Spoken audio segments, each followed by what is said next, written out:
Alright.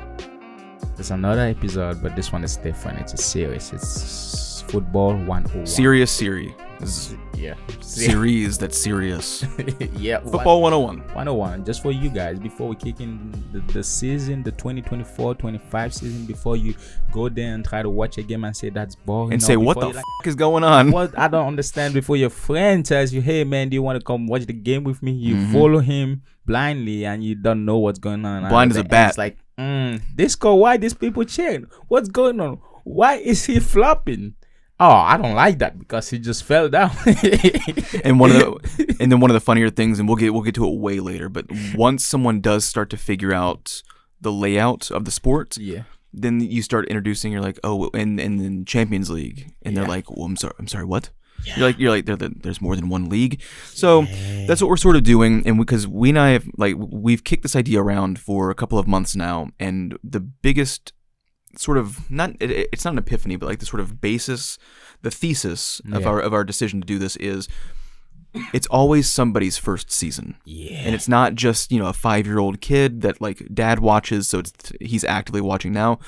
New fans of all ages all across the world come up every single season. Yeah. It's always your first time, man. Yeah. So there's a lot to go over, and I remember when my first season, it took me a while to really figure out. I was like what is the FA Cup? Yeah. Like what is this domestic cup? I thought it was a domestic league, and so like just making those separations as a new fan can be difficult.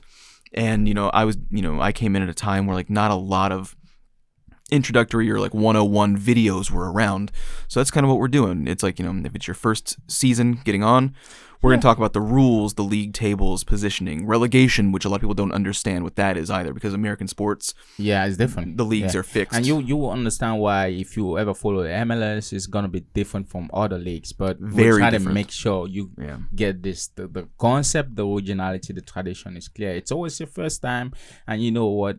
You don't want to mess up your first time, because guess what? You're going to be bad at it all. You got to perform. You got to perform. So you got to. So we're going to make it clear as possible. We're going to help you have the best first time that you can. So let's get to it. Let's get to the rules. Yeah, let's kick it. Explain these rules to these morons, Jordan. Yeah. The number of players is 11 from each side. It means if I'm playing against Julian, he's got to have 11 players and I have to have 11 players. A team is comprised with 11 players, and they are on this rectangular pitch with 2 goals from end to end. The number of substitution allowed in the whole game is 5. It used to be 3, which is not enough if you really think about endurance and stamina for players, man. They did so long. I was very satisfied when they went to 5, because it's like these players are gonna get burnt out, man. Anyway, 5 substitutes. 5 substitute. Back in the days, it used to be 3. And it's just changed probably 5 or 8 years ago. So if you watch a game, an older game, and you just see 3, it's normal. It used to be 3. Yep. The game is 45 times 2, means we play 45 minutes, which is the first half, and we rest 15 minutes, and we play another 45 minutes, which is the second half. Now there's extra time. The extra time is depending on how many time has been wasted when the game was taking place. It means if someone was injured, someone was tackled, all these factors are taken into account and allocated an extra time at the first half and at the second half. Because a lot of time in American sports, especially, like there's a lot of comparison, American football is the most popular sport in America. And so a lot of people are not used to in soccer, where if the ball goes out of bounds or there's an injury, the clock keeps going. People don't like that feeling. But stoppage time at the end of the halves, that's what that's allotted for. So when you see 45 plus whatever number, it could be 1 minute, it could be, I've seen 15 minutes because of some sort of brawl and injury at the same time. These things happen. So when the ball goes out of bounds, it's not that they're wasting time. The referee is keeping tabs, a pretty lofty estimate of the time that's been wasted during the half, and it's just tacked on to the end. So you're still playing a full 45 minutes. More often than not, and sometimes it runs over, and then sometimes there's a little bit of a controversy where maybe the ref does blow the whistle a little too early for what the stoppage time is, like if there's a buildup of play, and the fans get mad. And they said two minutes stoppage time. It's 47 on the dot, and there's a play building up, and they blow the whistle. Big no-no. Is it an illegal thing for a ref to do? No, Yeah. because he stopped it at the right time. But there is some subjectivity in terms of what building up for a play looks like. But stoppage time is allowed, so don't be put off when you see somebody hurt or fielding the ball in and the clock's still going.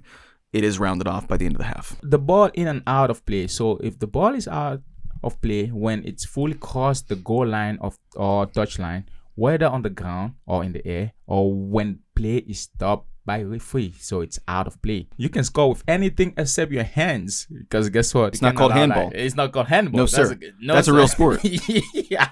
So a goal is scored when the entire ball crosses the goal line between the goal post and beneath the crossbar. Now that's provided no infringement Yep. has occurred. Now that's a big thing. That's a big separation between American football and soccer. Yeah. American football, it is deemed out of bounds or a touchdown if any part of the ball crosses the plane. Yeah. Whereas here, a ball can go mostly out of bounds, but until the entire ball goes over the line, it is still in bounds. But I think it has to be 90 or 70%. I forgot how many. But American football, if a sliver of your foot touches the out of bounds, you are out of bounds. Yeah. Whereas if it were soccer, you would need your entire foot out of bounds. Yeah. Which that would have saved a lot of controversy for a lot of players.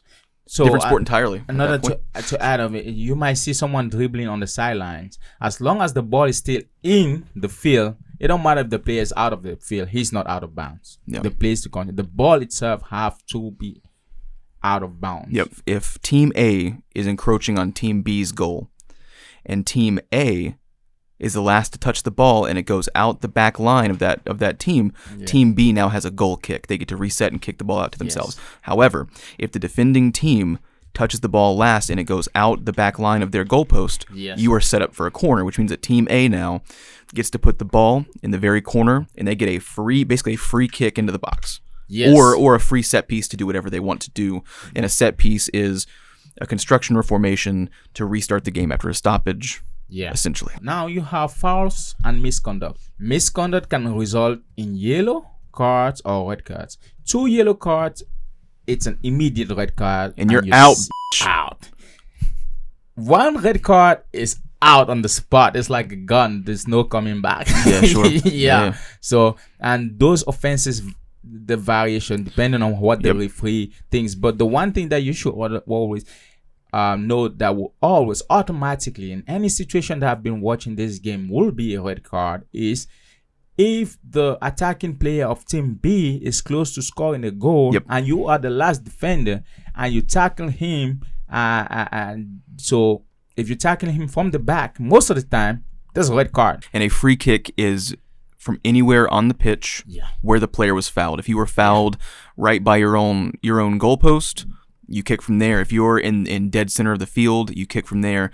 If you're right outside the opponent's 18-yard box, you kick from there. Wherever that foul was, that's where that set piece starts from. And one thing that you're going to have to know, and we don't need to spend too much time on this, but keep in mind that it's going to be a lot of the debates that you'll have in football regardless. What constitutes a foul is wildly subjective, not only from referees, but fans. You will watch people that have watched the sport for 30 years and people that have watched the sport for 2 years debate over what a foul, if it was a foul or not. Yeah. So a lot of what it represents is, did a player come in with malicious intent? Did they put their studs upward toward a player? That's almost an immediate red card. If you come in with a sliding tackle, studs up, and you rake across the opponent's knee, you're out 9 times out of 10. And you are allowed to make contact. This is a contact sport. It's not a full contact sport like American football. But as long as you're making a challenge for the ball, you are able to muscle somebody out of the way. You are able to shoulder tackle and bring them down to the ground as long as you are making an obvious effort for the ball. And if you make contact with the ball on a sliding tackle before the opponent, 9 times out of 10, that's a legal tackle. The difference between like American football and soccer is like there are a lot less rules in soccer. However, the rules that are there are for some reason a bit more subjective. Yes. The definition of time wasting varies in every single circumstance, whereas holding is pretty obvious. If you see somebody grabbing a shirt and it impedes their movement in American football, that's holding. Pass interference, it's just much more objective. If you encroachment, like these are just more it's easy to identify Yeah. exactly when to call those things, but there's just more of them. Less yeah, things to that's- call here, Yeah. but there's there's just a always sliding a lot, scale of yeah. what it means or if it's the right call. Yeah. And It's, some referees are notoriously hard-nosed. Yeah. Some let a lot of stuff go. Yeah. Some are known for making bad calls in big Yeah. situations. Some are known for being very on the nose for what they need to do. A penalty kick. A penalty kick is taken from the penalty mark you will see on the field. Dead center of the 18-yard box. Yes, sir. And it's 11 meters from the goal line with only the goalkeeper defending. Now on the offside rule. The next person to receive the ball has to be behind that second defender Yeah. before the ball is sent in motion. So, if you send a long lobbed pass, the ball doesn't have to be over a certain place. It just has to leave that person's foot Yeah. before you yeah. the forwardmost person, can leave that defender in the dust. Yeah. That keeps people from just being able to stand wherever they want on the pitch, having one striker saying, "Oh, I'm just going to hang out in the opponent's 18-yard box. Just send it to me." Yeah. That's what it keeps from doing. Yeah. You have to keep a regulated formation, and it just keeps people from being able to stand wherever they want at all times. Now that's the rules of the game. Listen to this over and over. Go watch games. Go with your buddies and watch the games with your pals, your friends, or whatever. You will understand more, but because there's no better teacher than there's no better learning than actually practicing. Yep. Or buy yourself a FIFA console and start playing, man. Yeah, I mean, figure it out the hard way. Put it on the easiest difficulty to where you're not being completely demolished, but keep trying to pass the ball Yeah. and see what's onside, what's offside. And it is funny watching new players consistently feed the ball offside, and they're like, "I don't get it. I'm wide open." And you're like, "That's the problem, dude. And that's you're 18 yards ahead of your defender." Let's wrap this up by talking about the league. Yep. The standings, the table, as it were. That's the yeah. difference. How is it called in basketball or football? Standings. Standings. Yep. So standings are the table, and matchups are the fixtures. So the league table in Premier League, let's say Premier League, ranks teams based on their performance throughout the season. There's the point system, which is the first thing you gotta understand. A team earns 3 points for a win. A team earns 1 point for a draw. What are the ranking criteria? Teams are ranked in the table based on the following criteria. Total point. The team with the most point is ranked the highest. Goal difference. Your goal difference is the number between the goals that you've scored Yeah. and the goals that you've conceded. Yeah. So if you have a goal difference of +2, that means that you've scored 2 more goals than you've conceded. Yeah. But if you have 26 plus 26 in goal difference, you're crushing it. That means that you have 26 more goals than you let in, which is very good. Goal score, that is GF. You ever look at the table and you see GF in abbreviation and you're like, is that girlfriend? No, boy. That's that's goal score. Yeah, I mean, it means goals for is what it is the exact meaning. Yeah. Some European leagues have 20 teams in that top flight. Some have 18. Yeah. But the whole point is that you play each team home and away. Yes. So by the end of the season, you'll have played every single person twice, both on your field and their field. And that's where a lot of people think that it's a bit more objective than, say, getting lucky, like squeaking into the playoffs and having that miracle season coming up. If you win the league, it's because you have outpaced every single team. The only miracle will be, this small team won, but there's no It's miracle. all based on long form winning, Yeah. not getting lucky in one matchup and knocking out the giant or the favorite. And the giant has to keep losing, and at that point they're no longer the giant. True. It becomes more objective in this style, which means that one thing. Go ahead. Hit them. There's not always a Super Bowl style matchup at the end of the year. Yeah. Everybody's used to the playoffs and like the Champions League final, and we will get to that later. Yeah. But sometimes the winner of the league is decided a month out before the end of the season, and that can be anticlimactic, but sometimes it can come down to the final week. Yeah. And even if those two teams that are competing for the number one spot are not playing each other, their two games are competing against each other to see who moves on. So it can still be exciting, but it's so objective at a certain point that sometimes it can be anticlimactic if there's one team in the league that is just so much better than everybody else. And that's been a recent trend in the last 7 or 8 years with a particular team. And again, we'll get to that later. Let's get to the promotion relegation, because that's one of the more confusing things for a lot of people. A lot of them, like all American sports at the top level, are basically locked in. Your teams are not sent away from the league based on performance. So they have an athletic pyramid. So because there are so many clubs, there are so many players in the world, essentially there's like a 4-tier system. So like imagine if there were 4 different versions of the NFL of varying degrees of quality. The 4 top clubs from each NFL league then are promoted to the next level. So if you're in the NFL B, if you're like in the Canadian Football League or whatever, and you were the 4 finalists for the championship, you're all going to the NFL. Yeah. And the bottom 4 performers in the NFL go down to the Canadian League. And what that does, that gives an incentive for clubs to come up, to not just accept mediocrity and kind of hang out at the bottom of the table all the time. Cleveland Browns. When teams get promoted from the lower leagues, they get better contracts with the Premier League, with broadcast rights for each individual game. Sponsorships increase. So if you're a bigger, like, top level club, but you get relegated, let's say you had a bad season, you're losing a lot of money in broadcast rights. You're losing a lot of money in sponsorships, and that's the money that you need to sign bigger players to then perform better, to then try to get promoted. So you can you can get in trouble that way, and really get stuck in lower levels if you don't manage your funds and your roster properly. It's not just about placing highly; it's about not being relegated also. And there are certain clubs, I think they're called yo-yo clubs, that are, they get promoted one year, they go down again. They get promoted again, they go. Points givers, man. They just get in there and give you all kinds of points, man. Yep. That's it. So if you wanted to learn, if you wanted to understand a little bit more, we hope that you learned something. Something, yeah. Something. Even a tiny nugget of information. Yeah, let's give a round of applause for our attentive explanation. Very good. And just accept the fact that the entire first season you're still gonna be looking at tons of articles. You're still gonna be, what the fuck does this mean? What is going on? And like, refer to these videos, but ultimately you're not gonna understand everything the first season. No, you're not. You're just gonna have to watch the season and be confused for a little bit.